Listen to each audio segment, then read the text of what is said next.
जब मध्य प्रदेश के कॉन्ट्रैक्टर स्वयं ये कह रहे हैं कि मध्य प्रदेश की सरकार जो कुछ भी करती है उसमें 50% कमीशन खाती है, तो मध्य प्रदेश सरकार को इससे ज़्यादा क्या साक्ष्य चाहिए। मैं चुनौती देता हूँ मध्य प्रदेश की सरकार को कि ये FIR और हर जिले में FIR करने से कांग्रेस पार्टी के कार्यकर्ता और नेता डरते नहीं हैं। हम में ताकत है सच को सच बोलने की। उनको जवाब देना पड़ेगा कि ये 50% कमीशन जो खाया गया उसका वितरण भोपाल में ही हुआ कि उसका वितरण दिल्ली तक गया। उनको जवाब देना पड़ेगा कि जिन लोगों ने व्यापम का महाघोटाला किया, एक पूरी पीढ़ी को नौकरी से, सरकारी नौकरी से वंचित करने का जो महापाप किया, उसका जवाब मध्य प्रदेश की सरकार को देना पड़ेगा। शिवराज सिंह चौहान साहब 3-4 महीने आपकी सरकार के और रहे हैं। जितना मध्य प्रदेश के लोगों को परेशान करना हो, और ये ध्यान रहे शिवराज जी, ये सरकार का मैंडेट आपको नहीं मिला था।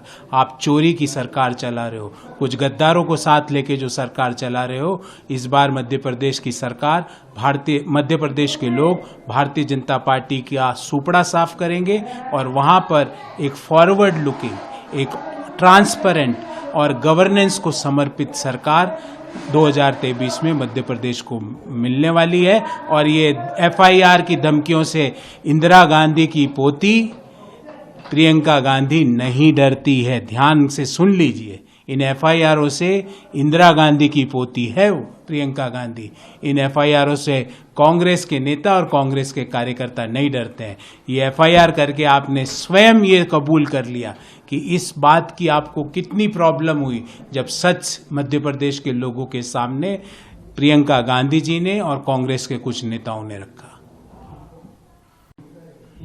अमित शाह जी, अभी 2 साल पूर्व ही भारत माता के 20 सपूतों ने भारत माँ की रक्षा के लिए अपनी जान गंवाई है।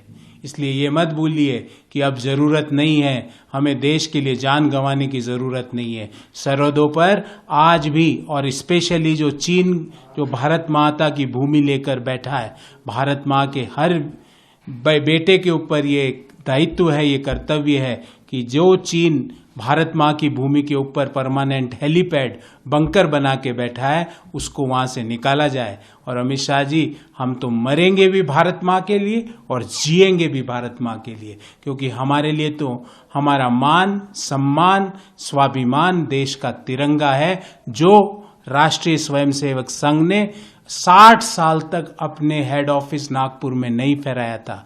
देश आज भी पूछना चाहता है कि RSS ने जब तिरंगे का अपमान किया तो क्यों भारतीय जनता पार्टी या उनके कार्यकर्ताओं का खून नहीं खौला, क्यों 60 साल तक RSS के हेडक्वार्टर्स पर देश का तिरंगा नहीं लहराया गया। देश इन सवालों का उत्तर चाहता है। राहुल गांधी जी ने बिल्कुल सही फरमाया है।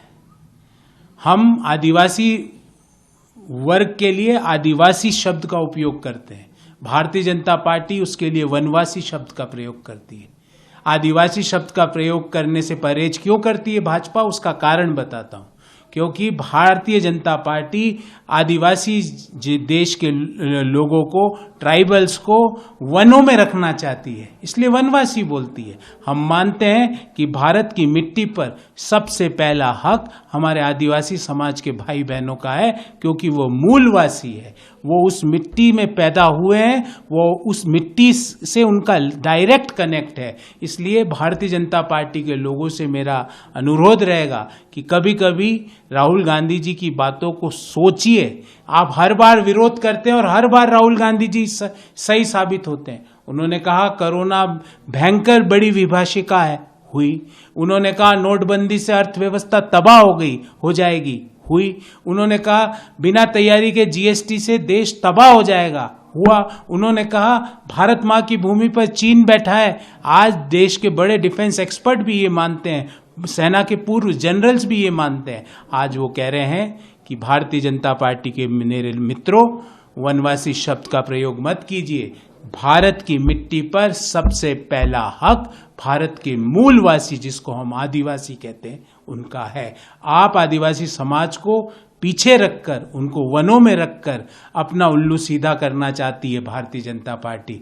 पर जब तक कांग्रेस सिस्टम में है, जब तक कांग्रेस का अंतिम कार्यकर्ता भी सिस्टम में है, हम इस बात का विरोध करेंगे कि ट्राइबल्स के लिए आदिवासी शब्द का प्रयोग किया जाए, ना कि वनवासी का।